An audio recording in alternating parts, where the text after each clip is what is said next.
Oke, assalamualaikum warahmatullahi wabarakatuh. Halo teman-teman, selamat datang lagi di channel YouTube Alfijar Biologi. Jadi ini udah memasuki hari ketiga dari Diklat P4TK. Jadi saya akan berbagi untuk pengalaman saya menjalani Diklat pada hari ini, tepatnya hari Kamis, tanggal 14 Oktober tahun 2021. Oke, jadi untuk Diklat P4TK hari ini ada banyak sekali yang kami bahas. Jadi yang pertama itu kami membahas mengenai teknologi pada pembelajaran IPA.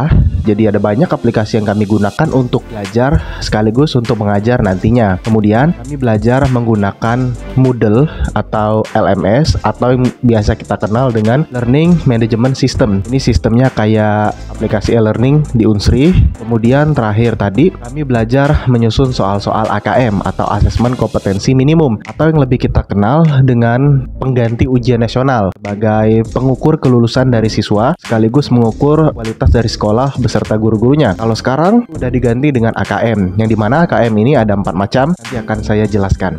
Oke, kita bahas dulu untuk agenda pagi ini.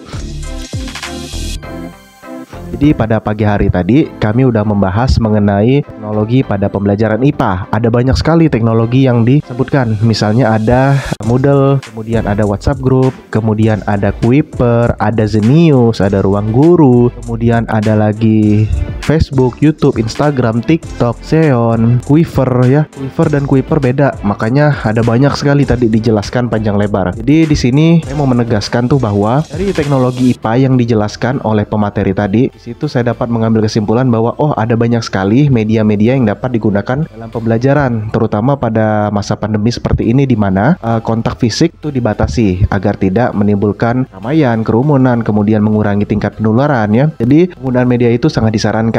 Jadi tadi saya mendapatkan salah satu poin penting bahwa pendidikan kita ini jangan langsung serta-merta kembali ke konvensional lagi, apalagi dengan adanya pertemuan tatap muka terbatas. Ada baiknya jika pertemuan tatap muka itu dikombinasikan dengan pembelajaran daring seperti menggunakan media-media tadi. Jadi dikolaborasikan. Jadi tadi disajikan data bahwa mayoritas dari orang-orang peserta didik, orang tua, kalangan mahasiswa hingga guru-guru itu sepakat dan setuju menggunakan media tersebut. Hal ini disinyalir karena media-media tersebut tuh dapat meningkatkan produktivitas guru serta tingkat pemahaman siswa terhadap materi yang diajarkan. Jadi dapat menggunakan WhatsApp misalnya tadi dicontohkan bahwa dengan WhatsApp tuh guru dan siswa dapat berinteraksi walaupun udah di rumah, tetapi masih bisa membahas tentang soal-soal serta materi yang kurang dipahami. Mungkin di sekolah udah praktek, udah dijelaskan di papan tulis, kemudian waktunya nggak cukup atau ada materi yang kurang dipahami. Nah, guru dan siswa dapat berdiskusi di WhatsApp group, atau kalau nggak pakai WhatsApp group bisa pakai Telegram. Telegram lebih enak lagi karena materi yang di-share itu akan tersimpan secara abadi secara cloud. Jadi dia tersimpan terus di Telegram. Kemudian kalau misalnya diskusi dari WhatsApp itu terlalu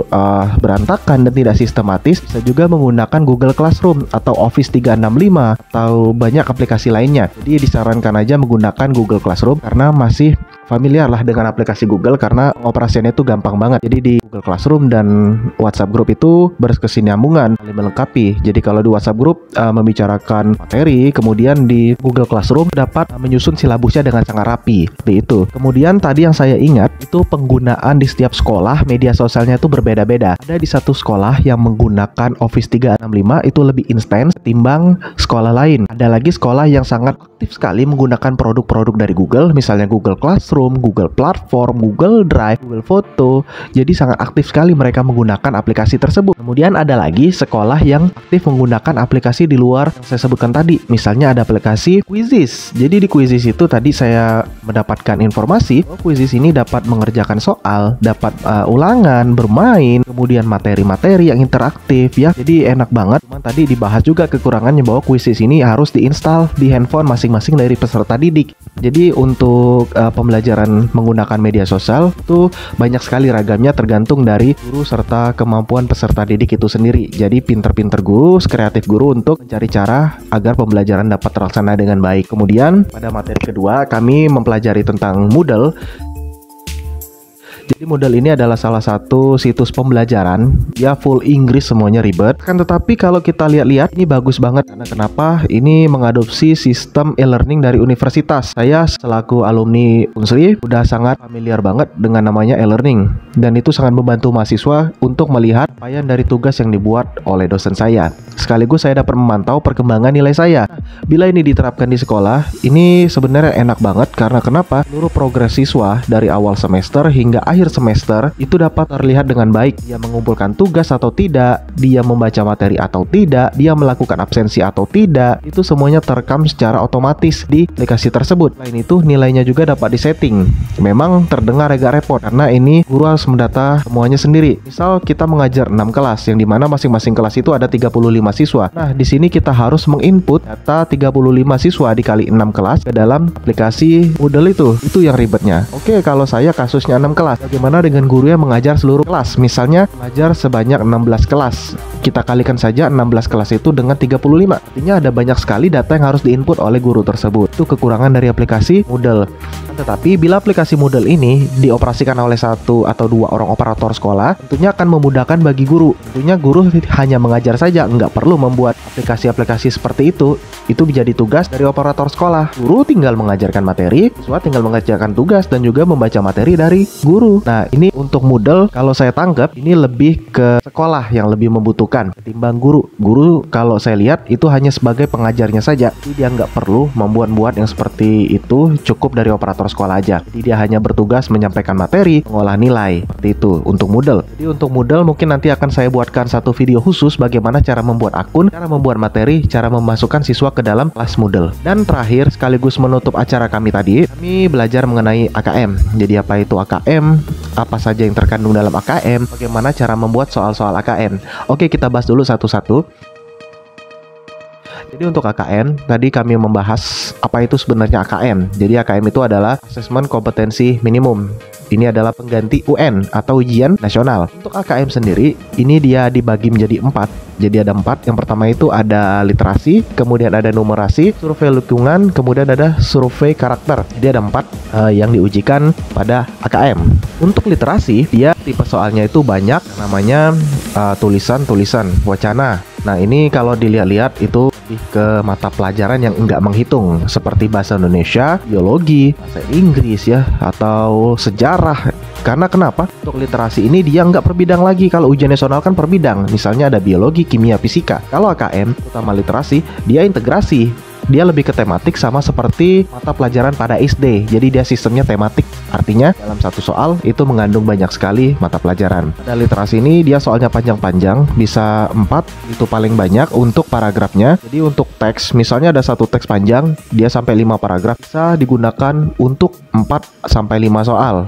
Untuk tipe soalnya sendiri itu bermacam-macam. Ada yang benar salah, ada yang kita pilih satu jawaban yang benar atau yang salah, ada juga yang memilih ya atau tidak. Atau ada benar dan salah, kita tinggal membulat-bulat. Dan itu banyak sekali tipe-tipe literasi. Akan tetapi untuk literasi sebenarnya gampang karena dia merupakan pengetahuan umum. Ada triknya juga untuk menjawabnya. Yang ribet itu ketika kita berhadapan dengan numerasi. Karena numerasi ini dia sistemnya mutlak. Artinya apa yang kita ketik atau yang kita hitung-hitung itu jawabannya harus sama persis. Berbeda dengan literasi yang hanya mengandalkan pengetahuan umum kita. Kalau numerasi ini perlu pemahaman yang kuat bidang MTK. Walaupun kadang MTK esensialnya saja seperti sin kostan, Pitagoras ya, seperti itu saja untuk ciri-ciri dari soal AKM. Itu untuk literasi dan numerasi. Kemudian untuk survei lingkungan belajar dan juga survei karakter. Kalau survei karakter ini dia lebih menunjukkan kayak bagaimana sih seorang siswa yang baik berjiwa Pancasila dalam bertindak baik itu di sekolah maupun di rumah maupun di lingkungan sekitarnya. Itu kalau teman-teman pernah menjawab soal TKP di tes CPNS, nah model soal TKP itu mirip banget dengan survei karakter pada AKM. Kemudian ada survei lingkungan belajar. Kalau survei lingkungan belajar ini yaitu lebih ke fasilitas sekolah, apakah mendukung atau tidak. Kemudian dari kinerja guru, apakah gurunya mengajar secara aktif, inovatif dan kreatif. Kemudian peran dari sivitas akademika sekolah, apakah sivitas Aktivitas akademika sekolah itu membantu dan menunjang kegiatan pembelajaran di sekolah. Artinya untuk survei lingkungan belajar itu stakeholder, orang-orang yang berperan penting di sekolah terhadap kemajuan sekolah itu, terutama bidang pendidikannya. Jadi itu untuk yang kegiatan AKM tadi. Kemudian untuk penyusunan soal-soal AKM, jadi kami tadi memang mencari banyak sekali referensi dari soal-soal AKM. Jadi memang enggak murni kami membuat sendiri, tetapi kami mencari. Jadi soal AKM ini udah banyak bertaburan di internet, bukunya pun udah banyak dijual di toko-toko buku besar. Jadi kita tinggal pelajari aja. Jadi dari pelatihan yang saya dapat hari ini, kemungkinan kami itu dipersiapkan untuk dapat mensosialisasikan AKM lebih lagi kepada peserta didik serta membagi ilmu-ilmu kami ini tentang AKM ke rekan-rekan sejawat di SMA atau OPD tempat kami berasal. Jadi memang berguna banget materi-materi ini, bukan hanya sekedar pengetahuan, akan tetapi ini adalah pengetahuan yang akan langsung diimplementasikan ke lingkungan tempat kita bekerja. Oke teman-teman, mungkin itu aja untuk video saya kali ini. Mungkin akan saya sampaikan lagi pada video-video saya yang selanjutnya. Akhir kata saya ucapkan terima kasih hanya kepada Allah saya mohon ampun. Saya akhiri, wabillahi taufiq wal hidayah. Wassalamualaikum warahmatullahi wabarakatuh.